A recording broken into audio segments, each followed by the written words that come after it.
Hi everyone, I'm Rincey and this is Rincey Reads. Today I'm going to be talking about Gilmore Girls, A Year in the Life. If you follow me on Twitter, you will know that I recorded a version of this video. The lighting was crap. I replaced my light bulb, so now it is not crap. But I'm going to try to recreate as much of the thoughts and emotions that I had during that video. I also think it was a blessing in disguise because I was able to sort of jot down notes now instead of just flying off the cuff, and hopefully I'll be more organized. Last time this was a 30-minute video. We'll see. I'll probably still end up around that mark because I have a lot of thoughts. So with Gilmore Girls, A Year in the Life, I was extremely worried going into it that it was going to disappoint me like Arrested Development did. But in general, I liked it.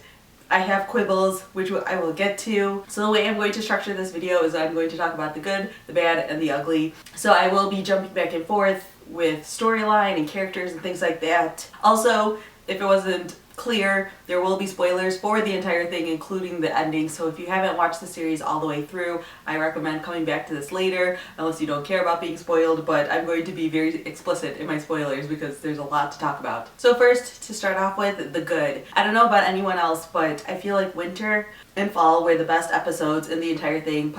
Probably because they were actually written and directed by Sherman-Palladino, as opposed to Spring and Summer, which were written and directed by Daniel Palladino, her husband. His episodes are always very hit or miss with me, but Amy's are always right on point. And I feel like, especially with starting off the series with everyone going in not knowing what this is going to be, it started off perfectly with the snow and the banter between Lorelei and Rory. It all felt right, the music felt right. This series perfectly encapsulated what Gilmore Girls is for me. The best characters, in my opinion, were Emily. Emily's probably number one. She shows so much growth, not just within these 4 episodes themselves, but even just from where she was as a character at the end of season 6, season 7. And her storyline in here was perfect. I think the way that they paid tribute to Edward Herman and Richard was perfect, and I think everything surrounding all of that was just spot on. I definitely welled up a lot dealing with the Richard storyline, and the part that made me cry, well, on the first watch through, the part that made me cry was when Lorelei calls her mother and tells the story of seeing her father at the shopping mall. The second part that made me cry was during the third watch through. Yes, I've watched this more than once already. So during the third watch through, when Rory's going through the house and she sees or imagines those dinner time scenes, the one where she walks into the office and there's like the hologram of Richard sitting at the desk, that one was a lot for me. I also think all of the ways that the characters grieved Richard was just like spot on. Emily going through that episode where she was really depressed really made sense to me. I was listening to the Gilmore guys podcast earlier, and they were talking about how it didn't make sense to them that Emily went through this depressive stage in, I think it was either spring or summer where that happened, but it actually made sense to me because as you're grieving, it doesn't really hit you all at once necessarily, and especially in the early stages of grieving, you have enough stuff to keep you busy that you don't think about it too much, and it's actually later on that it seems to hit you more. So I thought all of that was really well done, and even seeing the different ways that all of the different characters grieved Richard, and how connected they were or not to Richard all really made sense to me. And I think that Emily had the most satisfying ending to her storyline. Like, one of my friends, while we were watching this, I watched it once by myself. Actually, I watched it twice by myself.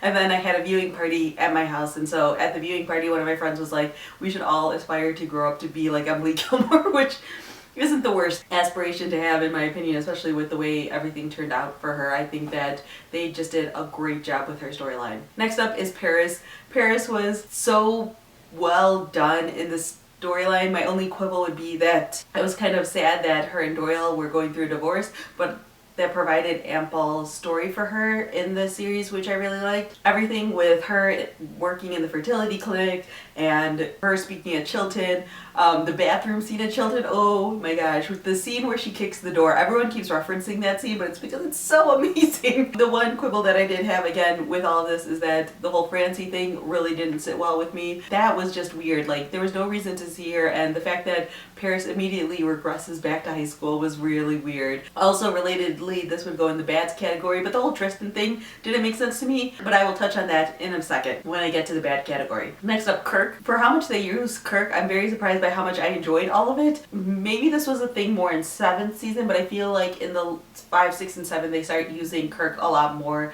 in Gilmore Girls, and I didn't like it that much. I think Kirk used sporadically is the best type of Kirk, and maybe it's just because these episodes were so long it allowed for more Kirk, so percentage wise it wasn't necessarily more, but I think that Kirk was just well used. The Uber joke, I don't know why I love it so much, but I did. And then the ending with Fall where he decorates this town square and Lorelei texts him was just perfect. The fact that he dressed up for the black, white, and red movie night, his short film, all of that. Loved it all. Very surprised by how much I loved Kirk, because Kirk wasn't necessarily my favorite character, like I always enjoyed him, but in here he was fantastic, and also he probably looks the best out of all of them in terms of characters who have aged since the last. And speaking of the Townies, the other Townies that I was really excited about were Babette and Rory. I don't know why, but that scene with Rory when they're at the movies and they're grilling the sausages made me laugh. When Kirk mentions his short film and Rory's wearing the Kirk short film t-shirt, like I don't know why, all of that delighted me so much. It's like those little hints or those little winks that I really appreciated more than just like the heavy-handed winks, which I will get to later. And I also think that those were characters who are well executed in terms of their cameos.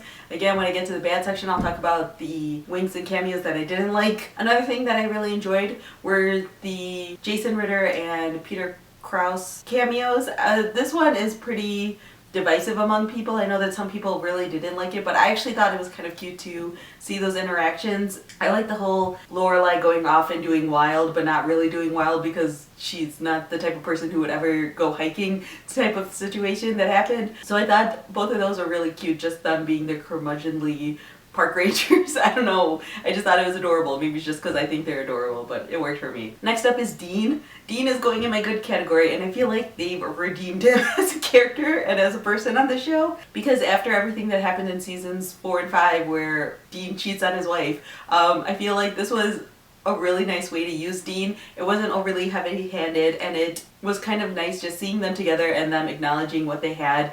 Even just Dean asking like what Rory would say about him in the book, acknowledge the fact that they have some like difficult issues in their past, and that I felt like that was an acknowledgement of that. But I felt like Dean has grown up to be like one of the more functional, which wasn't necessarily something I would say at the end of season 5, or yes, season 5 is the last time he shows up. Like if you had asked me before this series had happened, Dean probably would have been at the bottom of my list, but now he's towards the top, or at least higher than Logan, which we'll get to Logan in a later section. Also Jess.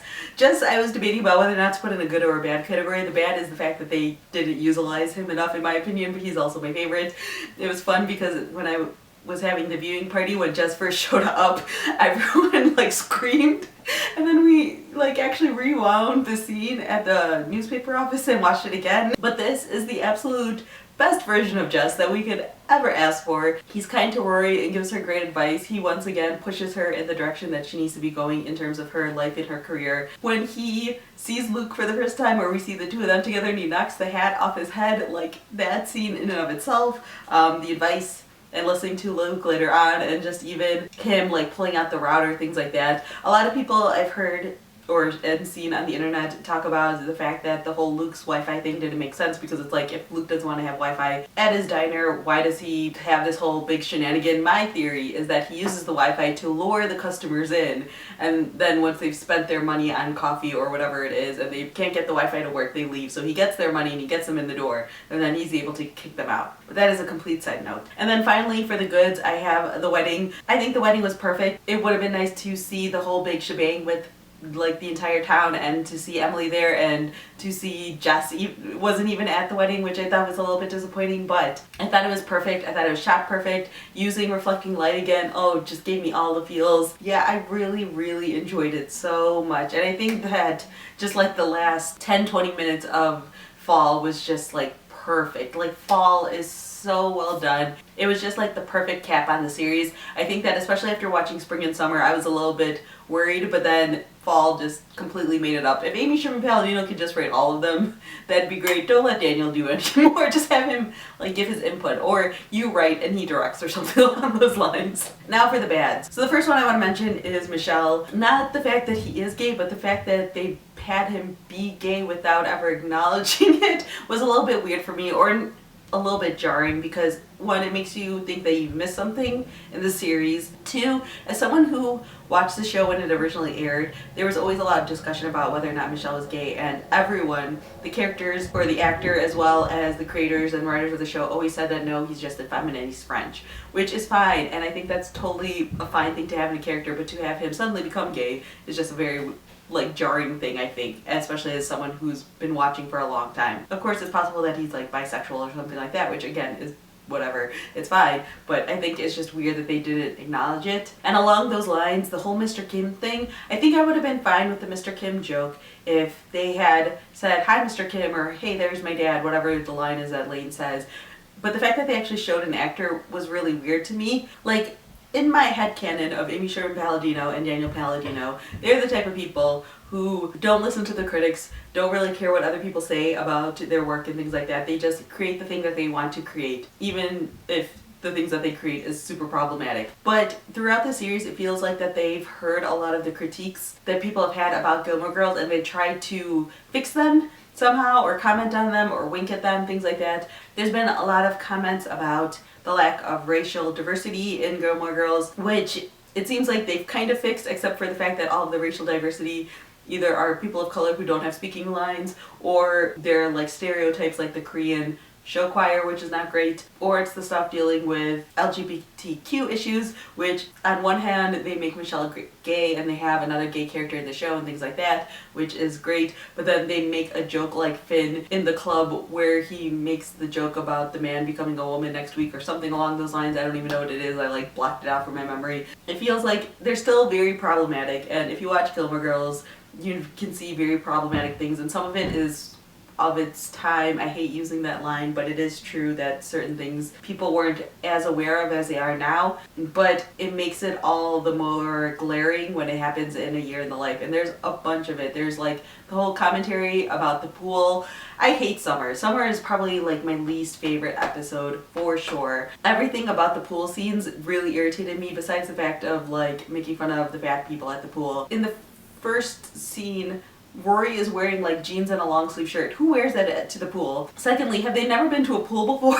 Like, what is happening? Like, the way they're talking about it in that opening scene, it's almost as if they've never been to the pool before. It's like, you are in your 30s, 40s. Why are you just having these thoughts now? And then also like having the kids who hold the umbrellas, like that's a thing that I don't find endearing about the Gilmore Girls. This also happens where Lorelei bids on the basket in spring and she like eats that girl's, like she actually wins and eats the lunch, and you can tell that the character is really irritated. That's another thing that I feel like has changed in these new episodes. You can see people actually getting irritated with Lorelei and Rory as opposed to just indulging them all the time. It feels like in the series people were a lot more enamored towards them, and in the series you start to see this more peripheral Townies who are actually irritated, which made me a little bit happy. Speaking of the Townies, is it just me or was Bootsy in this series a lot? Like, it felt like he was constantly there, and didn't always have to be him that had those lines. Like, I understand there's the one scene where they're arguing about the floaty hut, and so that made sense to be Bootsy because him and Luke sort of have this weird rivalry thing, but it felt like there was a lot of Bootsy, and the fact that he doesn't have facial hair took me a second to realize it was Bootsy, but it felt like that could have been utilized to highlight some other Townies, but maybe that's just me. And now for the ugly. The big, most glaring, obvious one is just Rory and Logan stuff. Oh man. Now, I will say that after rewatching Gilmore Girls for like years now, the older that you get, the more that you realize that Rory is actually the worst. So I feel like in this series they just like doubled down on that and just made her exceptionally the worst. Like, she is so privileged in every horrible way that you could think, and it's just exemplified in this series so much. And then the fact that she is willing to be the other woman again is just insane to me. My friends and I were having this discussion about Rory Logan stuff. I've actually had multiple discussions about this with multiple friends. One of my friends was wondering how this would even happen, and my theory is that, you know, when Rory's traveling around, if she ends up like bumping into Logan somewhere, they end up hooking up one time, and then every time they see each other, it just becomes a thing that they just always do when they're together, to the point where even though they're in other relationships, they still keep this up, which is horrible and not a justification, but at least an explanation of how this could possibly happen. Another thing that came up with another group of friends is the fact that Rory and Logan had so much growth, and as a relationship and as a couple, and especially Logan, became like this ultimate perfect ideal boyfriend. But if you think about it, all the stuff that happened in terms of their character growth and relationship growth, and especially Logan's growth, happens in season 7, which makes me wonder whether or not that's a thing that Amy ShermanPalladino would have actually wanted for that character. If you aren't aware, Amy ShermanPalladino left the show at the end of season 6, and she has no idea what actually happened in season 7. Like, she never actually watched the episodes. What she had was she like talked to the other writers and the other people and made sure that nothing major happened in the show, or she like checked to see what the major plot points were in the show. So she knows that Lorelei and Christopher got married and then divorced before getting back together with Luke. They even reference that in the miniseries. And she probably knows that Logan proposes to Rory at the end of season 7, but she doesn't really see how Logan grows as a character in season 7. So it feels like these versions of Rory and Logan are picking up right where they left off in season 6, which I think makes the most sense. So if you think about their relationship, this is the version of them that probably would have extrapolated out of season 6 as opposed to what has happened in season 7. But honestly, they are just the worst. Like, the fact that Logan is engaged and the fact that Rory has this other boyfriend who she won't break up with for whatever reason. She keeps forgetting about him, but like literally anytime he texts you, just text him back and be like, hey, let's break up. I mean, whatever. That's not how, but you know, like literally every time you hang out with him, you could easily break up with him. So anyways, they're both the worst, and the fact that they had their relationship like that is just so messed up, and it made me so angry. Other things, the musical. The musical in and of itself, like the songs were good and entertaining and fun, but it just went on for way too long. Like, that is literally 10 minutes of the entire episode of Summer, which is way too long. They could have easily just done one of those songs, or part of one of those songs in my opinion, and like part of the Hamilton rap, and that would have been perfect. Instead they do like 3 full songs. They could have even just done like clips of the 3 songs so you can see how ridiculous it continues to get on. There was no need for that to be 10 minutes. I love Sutton Foster, but that was unnecessary.